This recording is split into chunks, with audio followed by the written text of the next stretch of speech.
Assalamualaikum warahmatullahi wabarakatuh. Alhamdulillahi rabbil alamin. Wabihi nasta'inu ala umurid dunya waddin. Wassalatu wassalamu ala asrafil anbiya'i wal mursalin wa ala alihi wa sahbihi ajma'in. Rabbi israh li sadri wa yassir li amri wahlul 'uqdatam min lisani yafqahu qawli. Amma ba'du.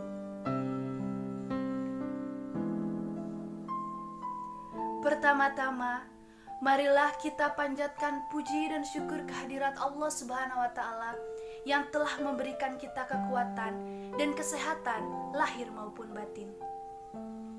Salawat dan salam semoga senantiasa kita curahkan kepada junjungan kita Nabi Muhammad Sallallahu Alaihi Wasallam yang telah mengantarkan kita dari zaman jahiliyah sampai zaman modern ini.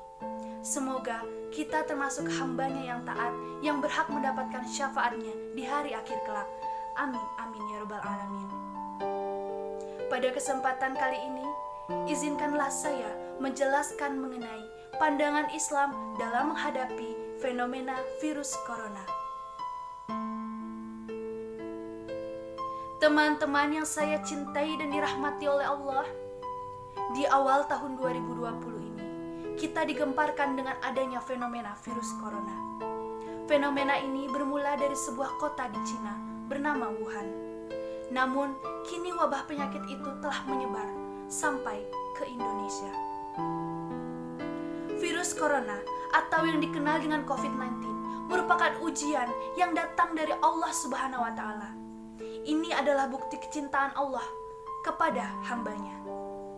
Jika cinta kepada hambanya, maka Allah akan menurunkan ujian agar kita senantiasa memohon kepada Allah Subhanahu wa Ta'ala.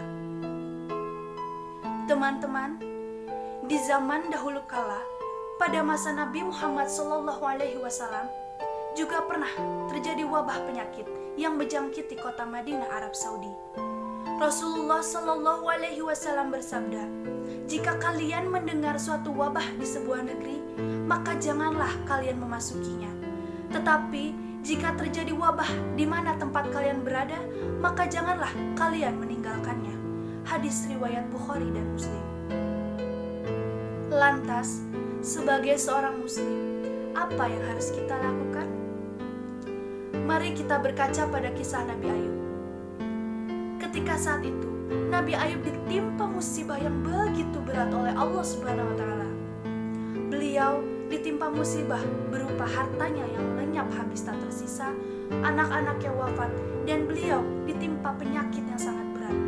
Saat itu, orang-orang mengatakan mustahil Nabi Ayub untuk sembuh. Lalu apa yang dilakukan Nabi Ayub?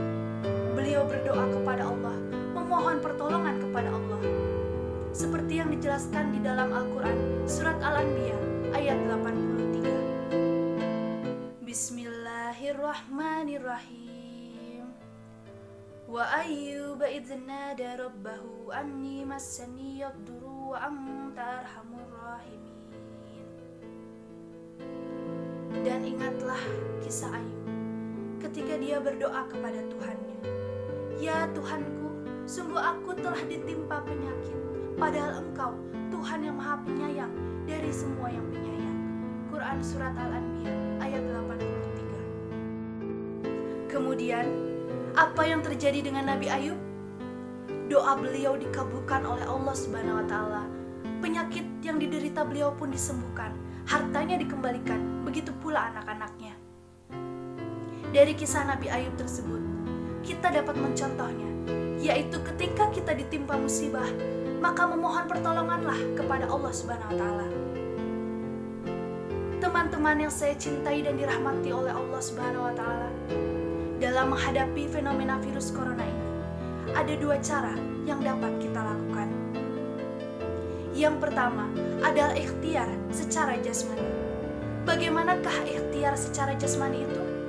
Yaitu dengan cara menjaga kesehatan, menjaga kebersihan, sering mencuci tangan, dan menghindari keramaian. Yang kedua adalah ikhtiar ruhani. Bagaimanakah ikhtiar ruhani itu? Yaitu dengan cara berdoa, berzikir, dan memohon pertolongan kepada Allah Subhanahu wa Ta'ala. Karena sesungguhnya kita harus menjaga kesehatan baik jasmani maupun rohani. Jika ruh kita sakit, maka jiwa kita juga akan sakit. Teman-teman, marilah kita bersama-sama hadapi fenomena virus corona ini dengan bijak. Jadikanlah musibah ini sebagai jalan agar kita senantiasa dekat kepada Sang Pencipta, yaitu Allah Subhanahu wa Ta'ala. Semoga kita diberikan kekuatan, kesehatan, kesabaran, baik lahir maupun batin. Demikian yang dapat saya sampaikan. Semoga dapat bermanfaat, dan saya memohon maaf sebesar-besarnya bila ada kesalahan maupun tutur kata yang kurang berkenan di hati teman-teman. Akhirul kalam. Subhanaka Allahumma wa bihamdika asyhadu an la ilaha illa anta astaghfiruka wa atubu ilaik. Wallahul muwafiq ila aqwamit thoriq. Wassalamualaikum warahmatullahi wabarakatuh.